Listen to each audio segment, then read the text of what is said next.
usually when we talk about getting a medical diagnosis, there's this expectation of just absolute precision. Right, yeah, like it's math or something. Exactly. It's supposed to be like engineering. I mean, you break your arm, you go into a clinic, and the X-ray shows that, that jagged white line on the black background. Yeah. And the doctor just points at it and says, there it is. That's the problem. It's definitely a comforting thought. I mean, we desperately want biology to be binary. Yeah, broken or not broken. Exactly. Infected or clean. We want things to be visible and easily categorized into these neat little boxes. But then, you step out of that idealized textbook and into the actual sprawling world of systemic healthcare. Yeah. And suddenly that X-ray machine it's broken. Where the machine works, but the building housing it is operating on a totally different set of rules. Right. You're looking at this diagnostic and institutional landscape that just isn't clean. It isn't binary. It is profoundly murky. And I think that brings us to the core paradox we are unpacking today for you, the listener. And it's a big one. It really is. We're asking, why does the medical establishment, which is, a global system theoretically built from the ground up to save human lives, why does it historically destroy the very people who invent life-saving preventive tools? It is arguably the most terrifying question you can ask about modern medicine. Right, because on the surface you have the Hippocratic Oath. That's the guiding light, right? First, do no harm. Prevent illness. But when you bypass the PR and look directly at the historical records and the psychological profiles of institutional leadership and, of course, the raw economic incentives, you see a completely different reality. You really do. And we are going to look at this specifically through the lens of patient-centered, prevention-first AI triage systems. Right, specifically a framework known in the research as CALREM, or Dr. Maya GPT. Yes, which is a system engineered to address some of the most existential threats we face today. Things like antimicrobial resistance, hospital-centric failures, and just the rampant normalization of fear-driven healthcare. And what's wild to me is that the creators of tools like this, tools that can demonstrably, mathematically, keep people out of the hospital and stop pandemics in their tracks, they find themselves in this bizarre twilight zone. Oh, absolutely. The private versus public reaction is staggering. Yeah, they sit in private rooms with these professors, doctors, and policy experts who whisper, oh, this is brilliant. This is exactly what we need. Right. And then those exact same experts walk out the door and publicly refuse to engage with it or fund it or support its implementation. The institutional wall just slammed shut. And to understand why that wall exists and, more importantly, how to build a bypass around it, we have to recognize that this is not a new phenomenon caused by AI. No, it's an ancient immune response. Exactly. It's systemic. So I want to jump straight into that history because we, or at least I, tend to think of the scientific method as this pure, objective march toward truth. We all like to think that. Right. Like, if someone brings new data to the table that saves lives, the scientific community should throw a parade for them. But history shows us the exact opposite. We basically punish people for being right too early. Punish for being right too early is, sadly, a tragically accurate summation of medical history. Let's look at Vienna in 1847. We really need to talk about Dr. Ignaz Semmelweis. Yeah, the hand-washing pioneer. Yeah. But it's so much more than just a guy saying, use soap. Oh, much more. We have to set the scene here. The Vienna General Hospital at this time was the absolute pinnacle of European medicine. It was this massive, highly prestigious institution. Yeah, that's the best. Exactly. And Semmelweis was working there looking at maternal mortality, specifically this horrifying condition called childbed fever, which we now know was caused by Streptococcus pyogenes. Okay. And he noticed a glaring statistical anomaly that would, frankly, haunt anyone who was actually paying attention. What was the anomaly? Well, the hospital had 2 maternity clinics. One was staffed entirely by faculty physicians and medical students. The other was staffed purely by midwives. Okay. Doctors in one, midwives in the other. Right. And the death rate for women delivering babies in the doctor's clinic was 10 to 20 times higher than in the midwife's clinic. Wait, 10 to 20 times? That's not a rounding error. No, it's a massacre. It's happening in one wing of the building and not the other. That is just insane. The women must have noticed. They did. Women literally begged on their knees in the streets not to be admitted to the doctor's clinic. They knew it was a death sentence. So Semmelweis, applying pure observation, starts to investigate. Right. And he realizes something absolutely horrific about the daily schedule of these esteemed doctors. Uh-oh. What were they doing? They were starting their mornings in the autopsy room. Oh, no. Yes. They were performing barehanded autopsies on women who had died the previous day of childbed fever. Barehanded, and then literally wiping their hands on their aprons, they would walk directly onto the maternity ward to perform vaginal examinations on pregnant women and deliver babies. It's hard to even, hear that now. They were the vectors. The doctors themselves were literally carrying the disease from the dead to the living. Precisely. They were transmitting what Semmelweis termed morbid poison. The midwives, on the other hand, didn't perform autopsies. That was the only variable. So Semmelweis proposed this beautifully simple, low-cost, preventive innovation. Which was just washing their hands. Right. He instituted a policy, wash your hands with a chlorinated lime solution before touching the patients. It's the equivalent of, a biological fire extinguisher. You see a fire, you put it out at the source. And the math proved him right instantly, didn't it? Instantly. The mortality rate in the doctor's clinic plummeted to match the midwife's clinic. The data was undeniable. But how did the medical establishment react? Did they throw him that parade? They destroyed him. They absolutely dismantled his life, didn't they? They did. The institutional ego completely fractured. You have to understand the psychology of the 19th century physician. They viewed themselves as gentlemen of science. Right, the elite. And the prevailing theory was that a gentleman's hands could not possibly transmit disease. The very implication that doctors were the vectors of death was an intolerable insult to their professional identity and their social hierarchy. Wow. So they just rejected the data because it hurt their feelings. Essentially, yes. His colleagues were outraged. The establishment mocked his data. They forced him out of his position at the hospital, and they blacklisted him. That is so tragic. It is. He suffered a severe mental breakdown from the rejection and, honestly, the guilt of knowing how many women were dying unnecessarily. He was eventually beaten by guards in an insane asylum and died of sepsis. Sepsis. Yeah. Ironically, the very type of infection he tried to prevent. It's a staggering story. But here's where I want to push back a little, or at least play devil's advocate. Yeah. We look at 1847 and think, well, they didn't know about germ theory yet. They were just ignorant. Right. That's the common excuse. But it's not just a lack of knowledge, is it? It's an active refusal to accept the knowledge even when the proof is sitting right in front of them. It's like trying to introduce a modern fire extinguisher to a medieval guild of water bucket carriers. Oh, that's a great way to put it. Right. You walk in, you show them this red cylinder that puts out a fire in 3 seconds, and they don't see a life-saving tool. They see a direct threat to their bucket-carrying monopoly. That is a phenomenal analogy. Their entire identity, their economy, their social standing, it's all built on the act of carrying the bucket, not necessarily putting out the fire. And we see this exact same dynamic repeat just a few years later in London with Dr. John Snow. Right, 1854, the Broad Street pump. Yes. So London is being ravaged by this massive cholera epidemic, and the established medical consensus of the time was the miasma theory. Bad air, right. Exactly. They believed disease was spread by bad air, by foul smells emanating from the Thames and the sewers. Which is super convenient if you're in charge. Highly convenient, because you can't really control the air. It absolved the city infrastructure of any responsibility.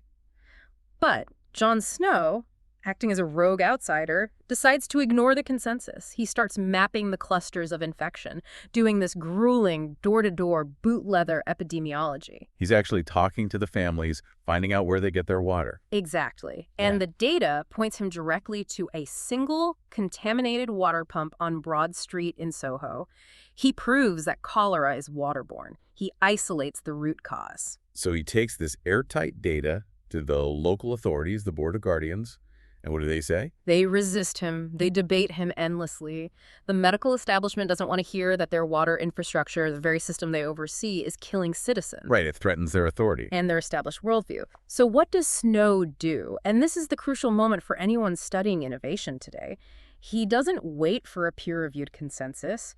He doesn't ask for permission to change the policy. What does he do? He literally marches down to the Broad Street pump and physically removes the handle so nobody can draw water from it. He just breaks the pump. He forces a proof of concept in the real world. He completely bypasses the intellectual debate and alters the physical reality. And it worked. It worked. The cholera outbreak in that specific cluster collapses. He proved the value of a clean water supply and basically birthed modern epidemiology. But he had to act as a rogue agent to do it.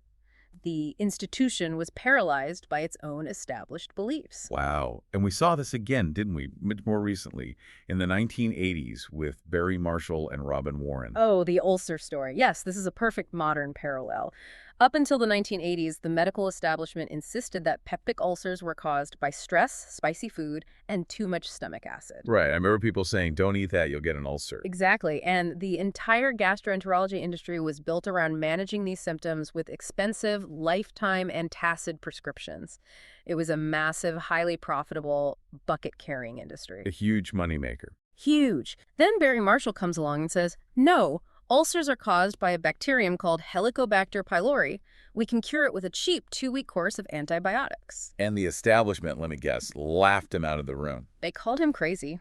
They said bacteria couldn't survive in the acidic environment of the stomach. They refused to fund his research. And the pharmaceutical companies, who were making billions managing the symptoms, certainly weren't going to help him prove that a cheap cure existed. Of course not. Mm-hmm. So what did Marshall do? Did he break a pump handle?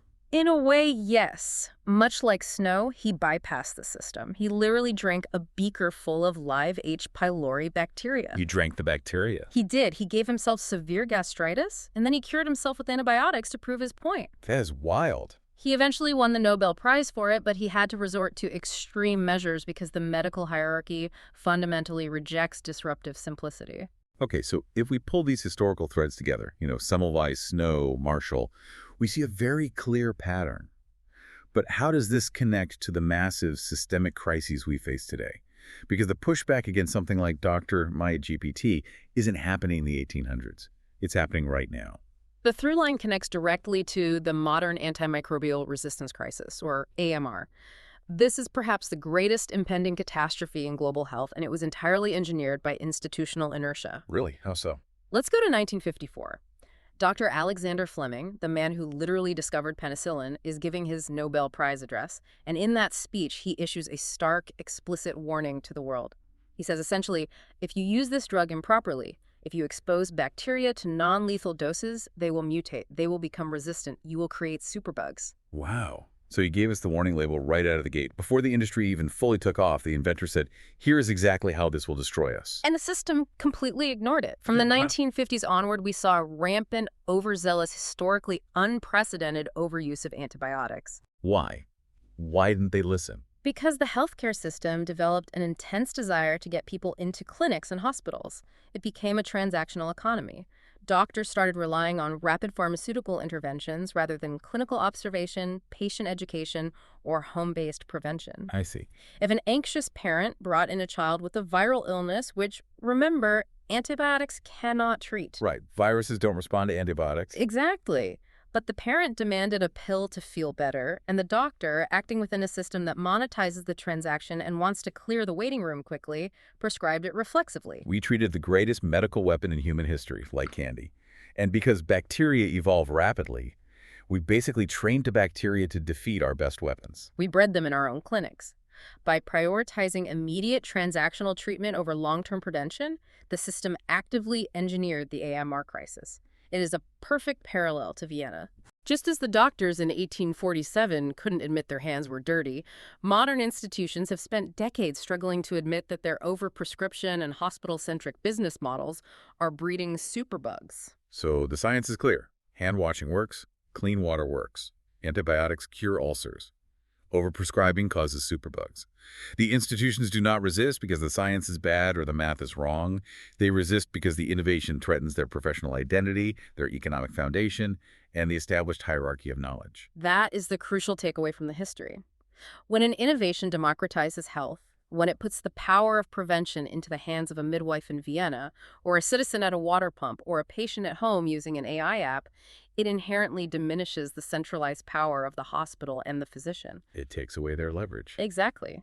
The resistance isn't malicious in the comic book sense. It is an unconscious immune response by the institution to protect its own survival. But wait, if the doctors themselves are suffering from this institutional ego, why doesn't the sheer weight of human suffering force a change?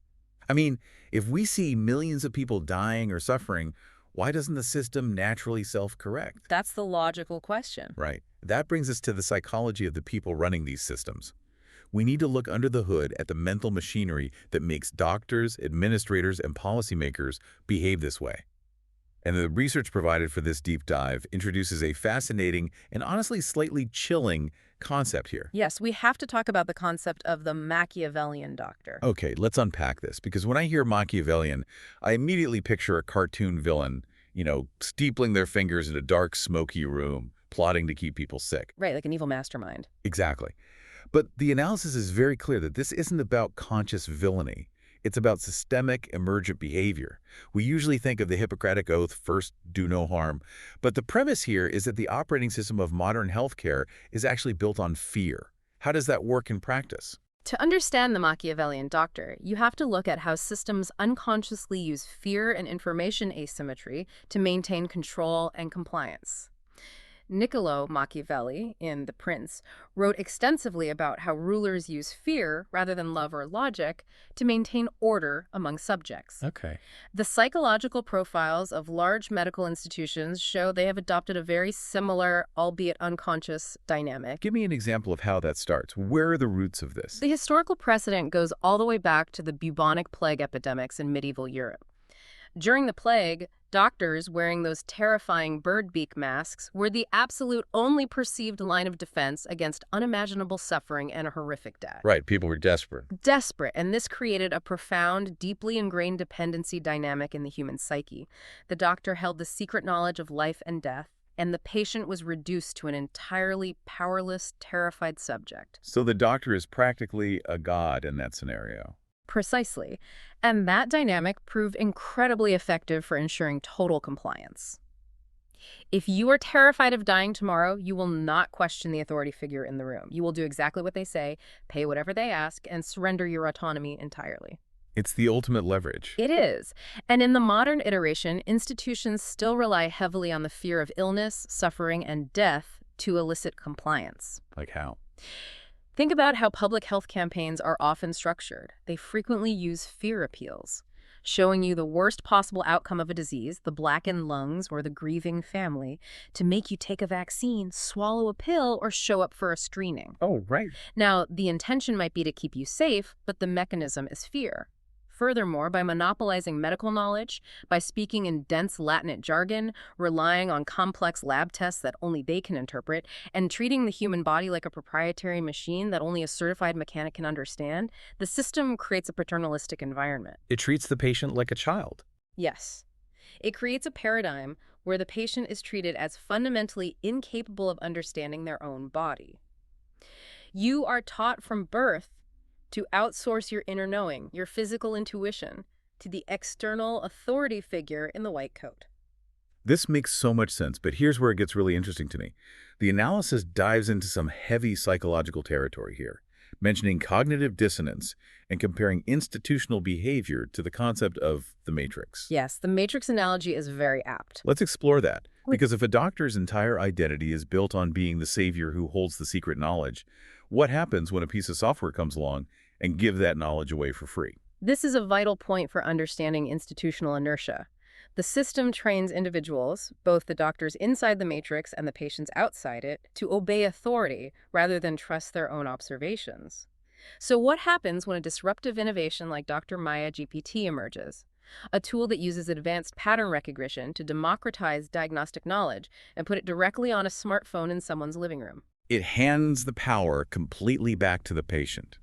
It makes the priest unnecessary to speak to the medical gods, basically. And when it does that, it triggers massive systemic cognitive dissonance in medical leaders and administrators. What exactly does that look like? Well, cognitive dissonance is the severe mental discomfort you feel when your core foundational beliefs are directly contradicted by new, undeniable information.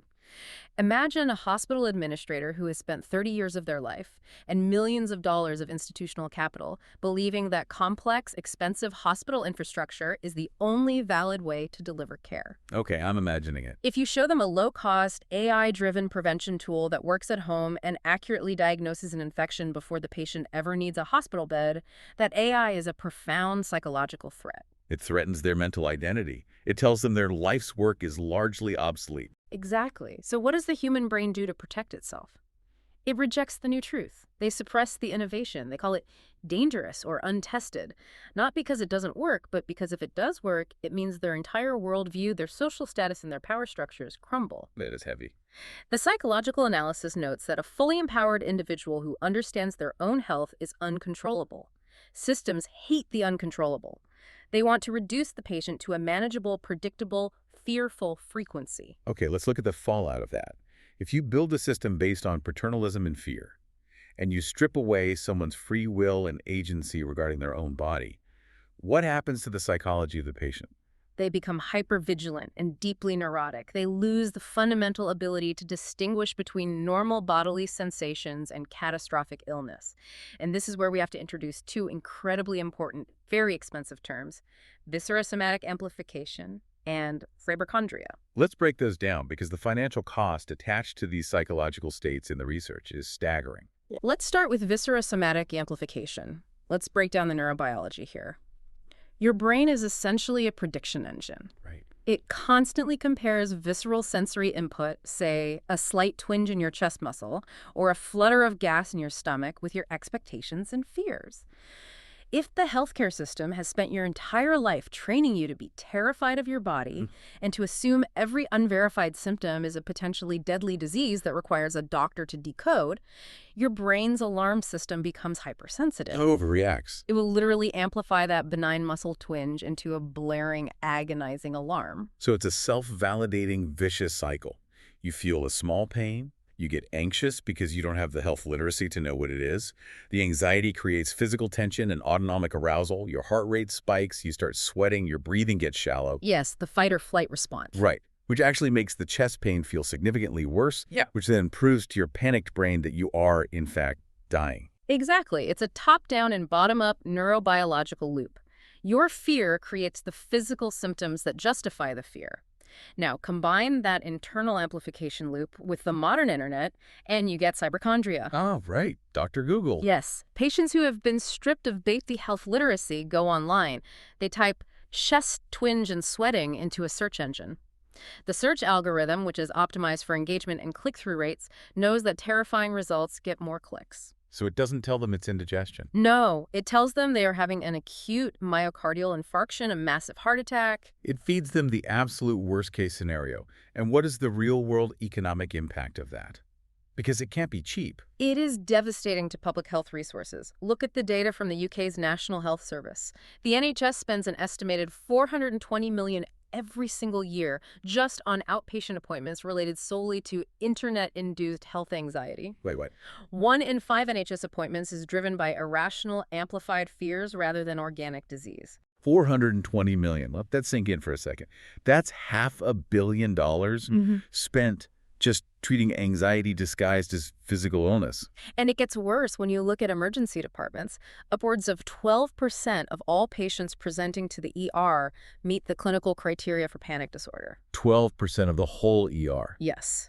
And when the presenting complaint is chest pain, that number skyrockets to between 20% and 35%. You're kidding. Think about the magnitude of that.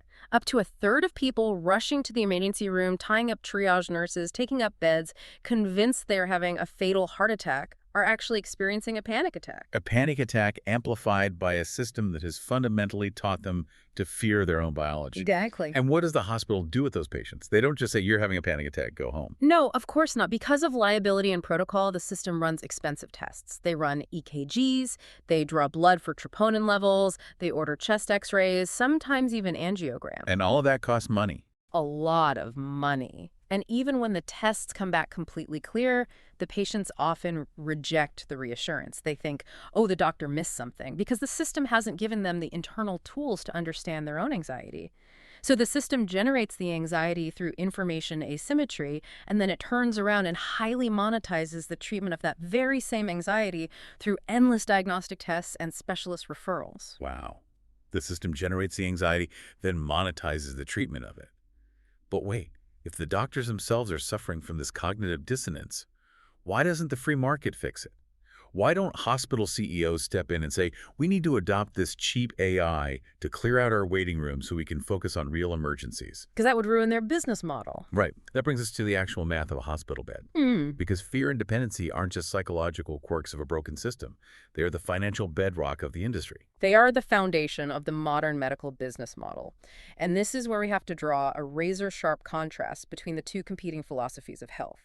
What we have now, which is GDP-driven healthcare, versus what we actually need, which is prevention-driven healthcare. Let's really pull this apart for the listener, because GDP-driven healthcare sounds like an oxymoron.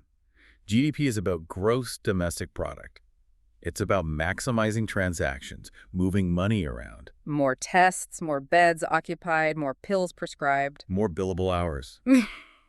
But prevention-driven healthcare is about minimizing illness, keeping people out of the hospital entirely. And those two goals are mathematically and fundamentally opposed. You cannot maximize transactions and minimize illness at the same time. That makes sense. Let's look at the financial architecture of a modern hospital.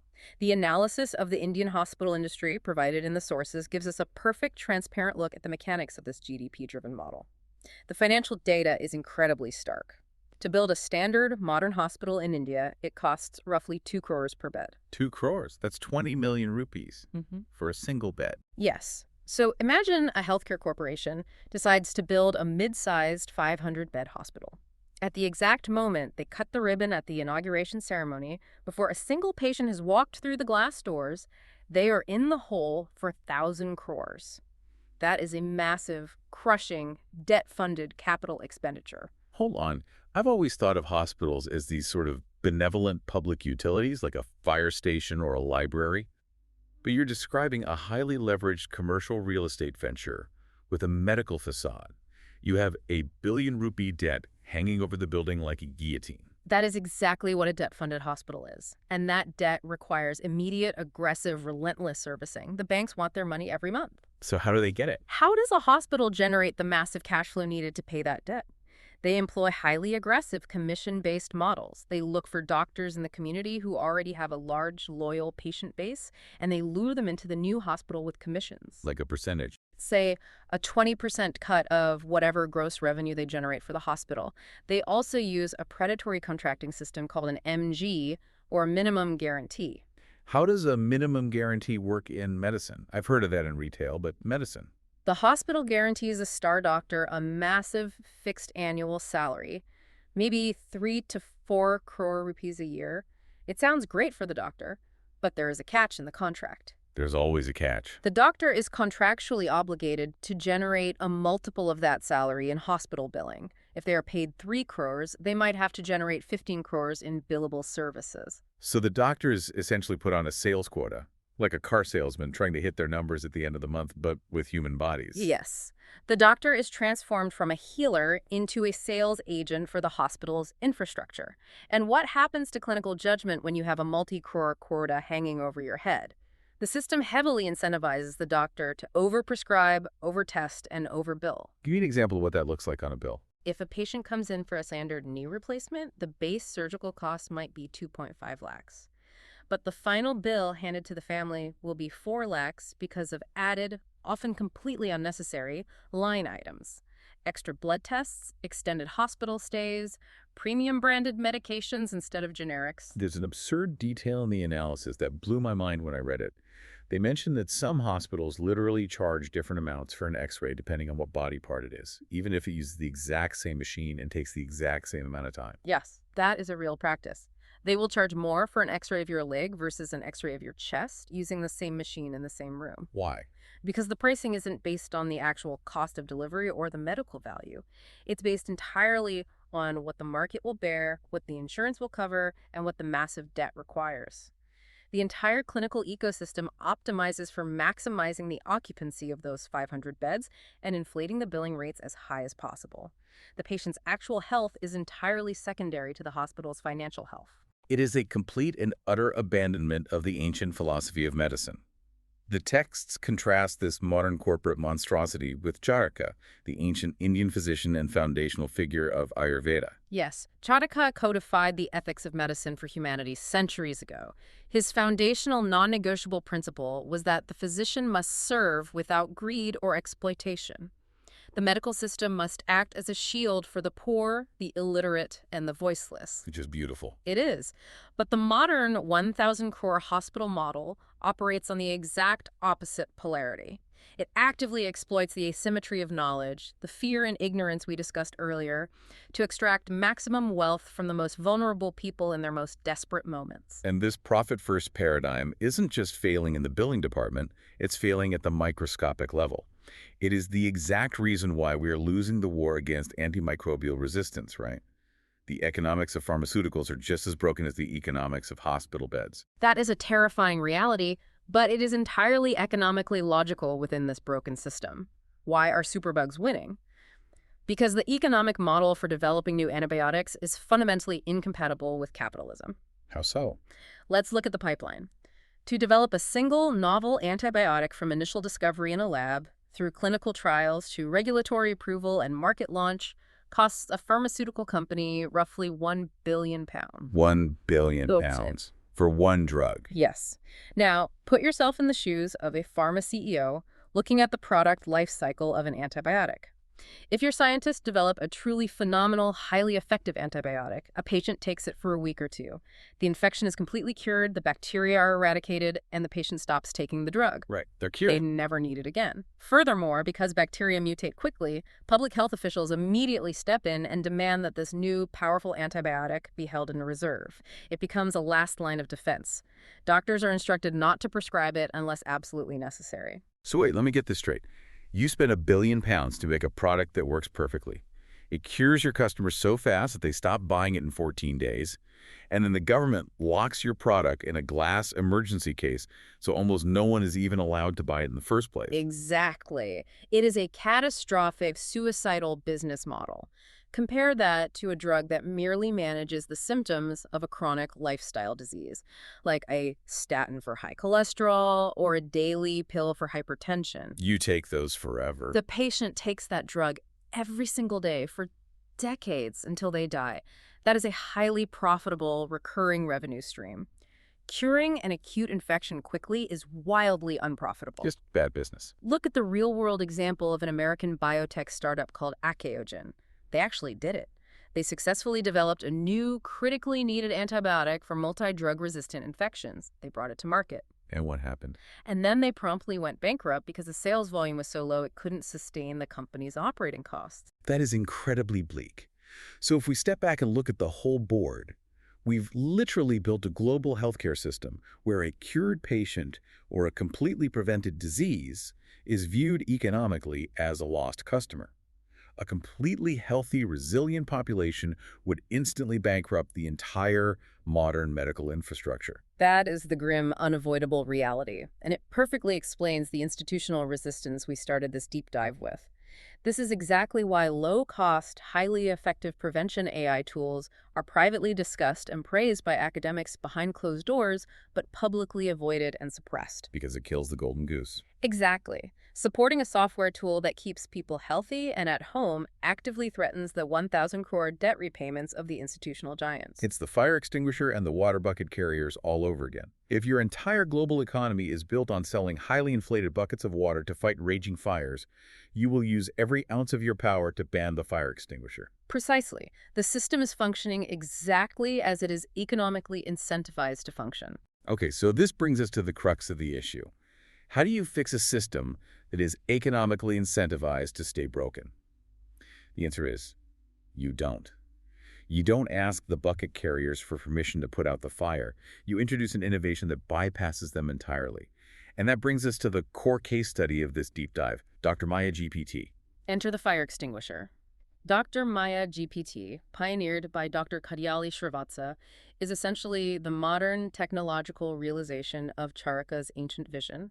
It is the digitization of ethical, highly accessible self-care designed specifically to bypass the institutional bottlenecks and protect the global population. Let's get into the actual mechanics of this AI because we need to understand how it works. And it's not just another WebMD symptom checker that asks if your arm hurts and then tells you you have a rare brain parasite. Far from it. To understand why Dr. Maya GPT is so disruptive, you have to look at its clinical origins. Dr. Srivatsa didn't build this in a Silicon Valley incubator. He built the foundation for this in 1996 in a hospital. Oh, really? Yes. It was originally called the Pediatric Assessment Tool, or PA. While working as a pediatric intensive care specialist in the UK's National Health Service, he realized that junior doctors and triage nurses were struggling. What were they struggling with? They were looking at critically ill children and relying on vague intuition or panic, leading to misdiagnoses. They needed a highly structured, mathematically reliable method to rapidly assess a patient. Instead of relying on gut feeling, he created a systematic, objective framework. And that systematic framework evolved over decades into what the analysis calls the triad methodology used in Dr. Maya GPT today. I want to spend some time here. How does that differ from a normal algorithm? Because most apps just use decision trees, right? Right. Traditional symptom checkers use rigid algorithmic binary decision trees. You input a symptom, say headache. The app asks a yes-no question. Is your vision blurry? If yes, go down path A. If no, go down path B. That seems pretty basic. It is. That is incredibly brittle, and it is not how a real, experienced human doctor thinks. A seasoned physician uses complex pattern recognition. They don't look at isolated symptoms. They look for specific combinations or constellations of signs. It makes me think of music. A standard app looks at one note, maybe a C, and tries to guess the song. It could be anything. But Dr. Maya waits until it hears three notes played together, a C, an E, and a G. That's a chord. And once you hear the chord, you instantly know the exact tune. That is a perfect analogy. Dr. Maya GPT uses this triad methodology. It requires three symptom combinations to recognize a clinical pattern: fever plus neck stiffness plus confusion. Oh, that sounds bad. That is the meningitis chord. That triad instantly identifies the specific clinical threat. This mirrors actual high-level clinical reasoning and drastically improves diagnostic accuracy over traditional linear apps. But the real genius of it, the part that makes it a true systems-level bypass tool capable of scaling globally, is the interface. It doesn't spit out complex medical jargon. It doesn't tell a terrified mother that her child has acute bilateral otitis media. It uses a universal, color-coded system. This is the critical innovation for global scaling and bypassing the information asymmetry of the medical matrix.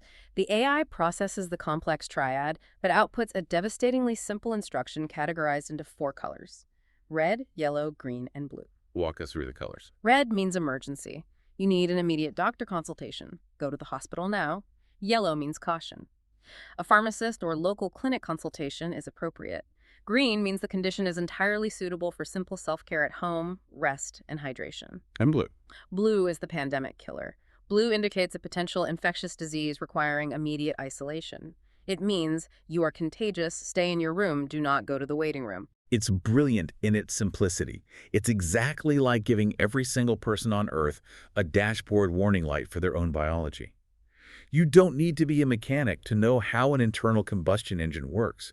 You just need to know that a flashing red engine light means you have to pull over immediately, and a green light means you're perfectly fine to keep driving. Exactly. By using colors, you instantly bypass literacy barriers, language barriers, and all the Latinate medical jargon the institutions use to maintain control. Exactly right. It violently democratizes medical triage.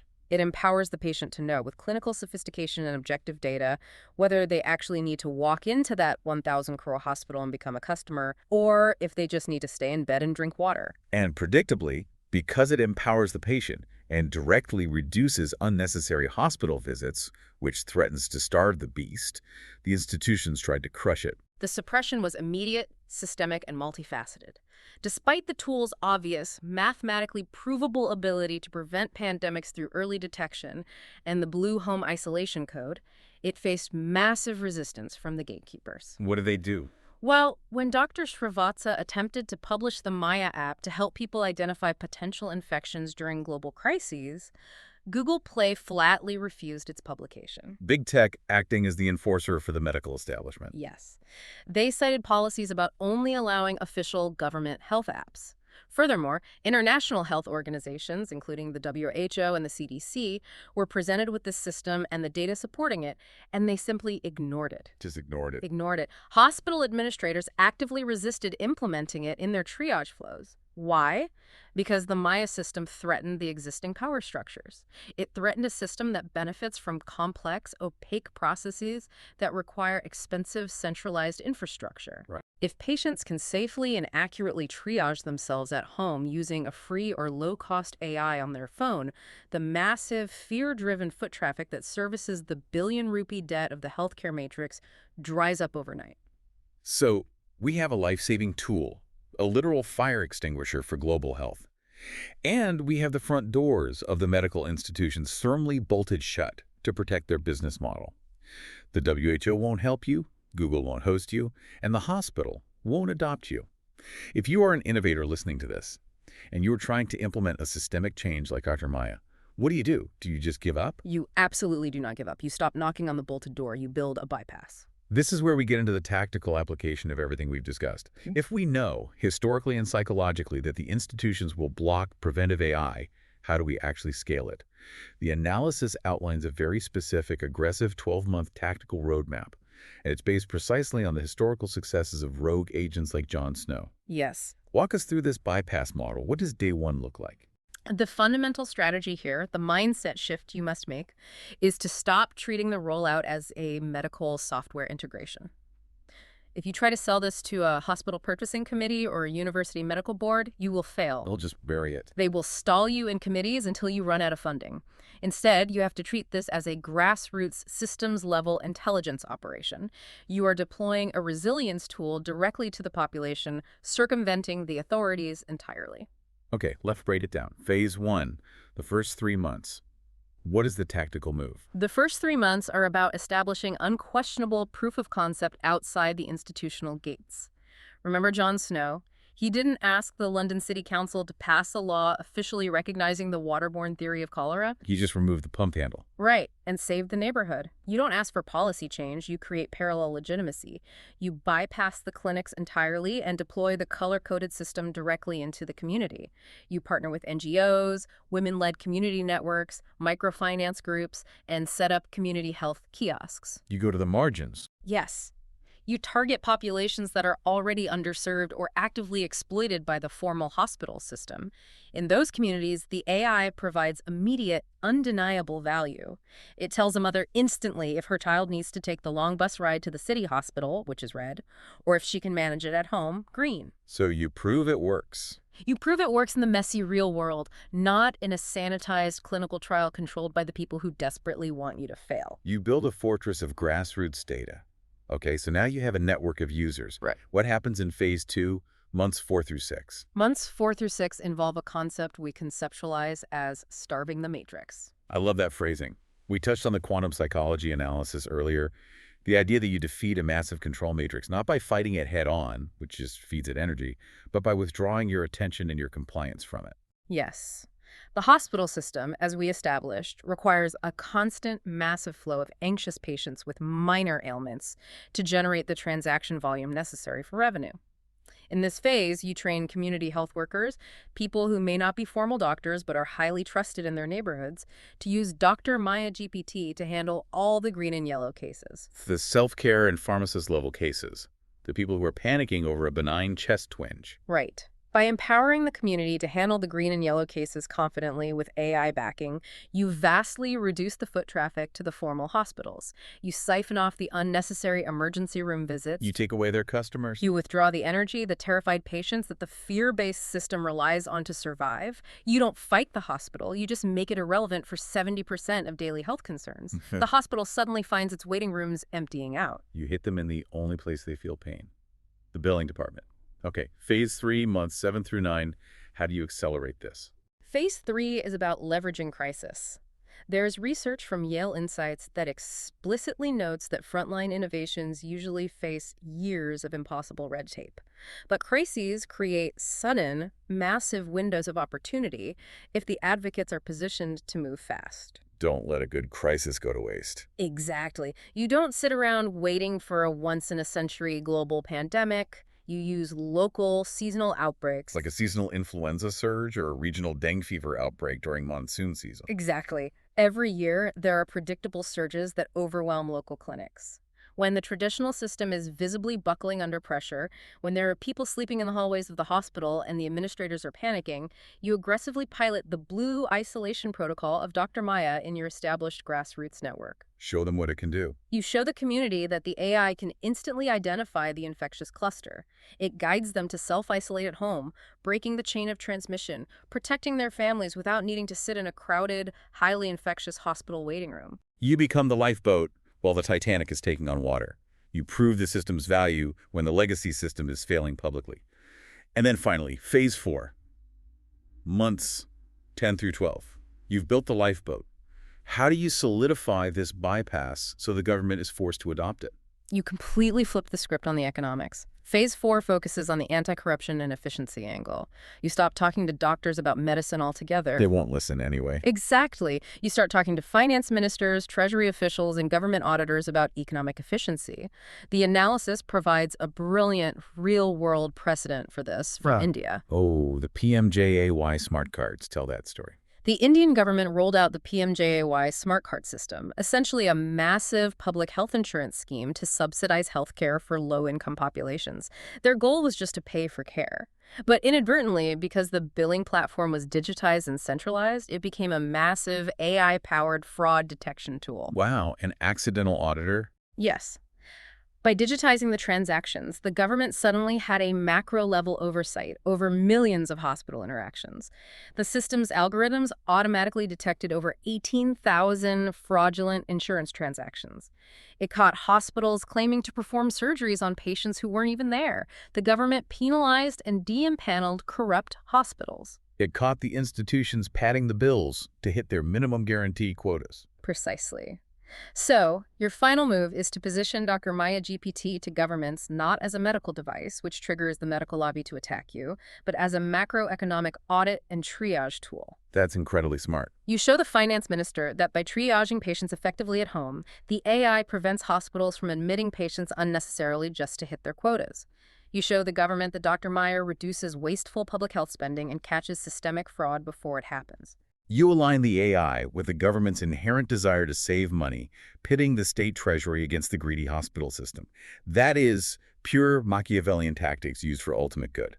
But to execute this 12-month roadmap, to get those NGOs to trust you, to get those community workers to use it, and eventually to get those government auditors to back you, your messaging has to be absolutely bulletproof. It has to be airtight. Right. You can't just walk in with a good idea. You need data that is so devastatingly clear that no academic committee can dismiss it without looking completely corrupt or totally incompetent. Which brings us to our final and most crucial section, the evidence-based playbook. If you are an innovator, an advocate, or a policymaker listening to this deep dive, these are the 5 undeniable talking points you must use in your pitch. Let's lay them out. I want to imagine I'm pitching this to a skeptical finance minister. Point number 1, the economic lockdown metric. You have to fundamentally reframe the tool from a health app to a national security and pandemic resilience shield. Wow. The economic data regarding how we handle infections is staggering. During the COVID-19 pandemic, the legacy approach was full lockdown policies, shutting down the entire global economy, destroying small businesses, halting education. It was brutal. The estimated cost of that blunt force strategy was $697,121 per life year saved. It was macroeconomically devastating. Almost 700,000 euros per life year. That is unsustainable for any nation. Exactly. Now, compare that to the Dr. Maya Blue Code strategy. Early community detection through AI, followed by targeted individual home isolation. You don't lock down the city, you isolate the specific node of infection.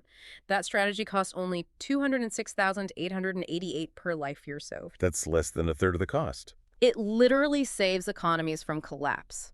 You present this hard math to a policymaker and ask a simple question.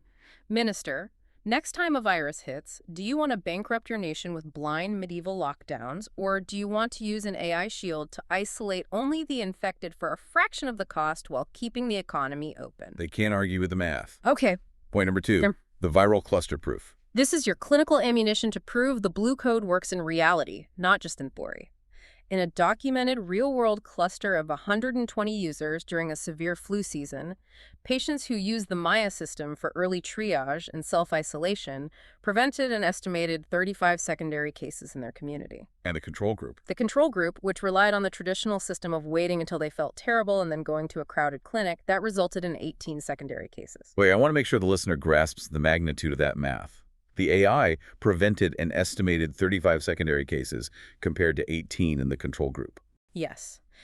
By cutting the chain of transmission early, at home, before the patient ever walks into a clinic and coughs on a waiting room full of vulnerable people, the AI demonstrates mathematically undeniable superiority in infection control. It is a firewall for the community. That is massive. Okay, moving to point number 3, the cost reduction reality. This point speaks to the everyday, grinding financial burden on families and the state healthcare budget. Dr. Maya reduces unnecessary healthcare visits by 55% compared to traditional, rigid, algorithmic symptom checkers. 55% of clinic visits just eliminated entirely. Yes, because it gives patients the objective confidence to stay home when they have a green code. But more importantly, it stops the devastating polypharmacy burden. Explain polypharmacy. When a healthy patient goes to a hospital unnecessarily because they are anxious, the doctor, trying to hit their MG quota, subjects them to a cascade of unnecessary prescriptions, polypharmacy. The analysis shows that polypharmacy currently inflates global healthcare costs by a staggering 198%. 198%. Yes. By keeping healthy, anxious people out of the hospital ecosystem entirely, Dr. Maya instantly slashes that 198% artificial inflation. You aren't just saving the government the cost of the initial doctor visit. You are saving them the cost of the 5 unnecessary, expensive pills the doctor would have prescribed and the cost of treating the side effects of those pills. It's a compounding economic victory. Now, point number 4, the meningitis speed to care metric. I love this one because it directly attacks the medical lobby's main argument. Yes, the establishment will always argue that AI is dangerous and will miss critical diagnoses. This point destroys that argument. Let's look at a critical, time-sensitive case. Meningitis. A traditional liability-terrified symptom checker app often tells a patient with a headache to seek care within 24 hours, or at best, 6 hours after the onset of severe symptoms. 6 hours with bacterial meningitis can be fatal. The brain swells. That is a massive liability. It is deeply dangerous. But Dr. Maya's triad methodology is actively looking for the specific pattern. Fever plus neck stiffness plus confusion. If it sees that triad, it doesn't wait. It instantly triggers a red-blue code and recommends emergency evaluation within 1 hour. That's fast. In documented cases, patients using this system reached the hospital 5 hours earlier, and life-saving intravenous antibiotics were administered 4 hours sooner than if they had relied on traditional app advice or waited to see their general practitioner the next day. That is the golden hour of medicine. That is undeniable clinical superiority. Yeah. You look the medical board in the eye and say the AI isn't just cheaper. It's definitively faster and safer in critical life or death scenarios. It is saving lives while your traditional algorithms are still asking the patient if their throat is scratchy. It completely neutralizes the safety argument used by gatekeepers. And finally, point number 5, the restoration of patient free will. This brings us full circle to the psychological profile we built at the beginning of the hour. Traditional systems actively amplify symptoms through uncertainty. They thrive on the information asymmetry that keeps the patient guessing, terrified, and dependent. Right. That dependency leads to excessive reassurance-seeking behaviors, decision paralysis, and the 420 million wasted on NHS cyberchondria appointments. This system makes you crazy and then charges you an exorbitant fee for therapy. Dr. Maya cuts through that psychological manipulation like a scalpel. By giving the patient a clear, color-coded, triad-based understanding of their own biological data, it restores autonomy. It restores health literacy. It empowers the individual to break the vicious neurobiological cycle of fear and dependency. You tell policymakers that implementing this AI isn't just about software. It is how you cure the epidemic of cyberchondria that is currently clogging their emergency rooms and draining their budgets.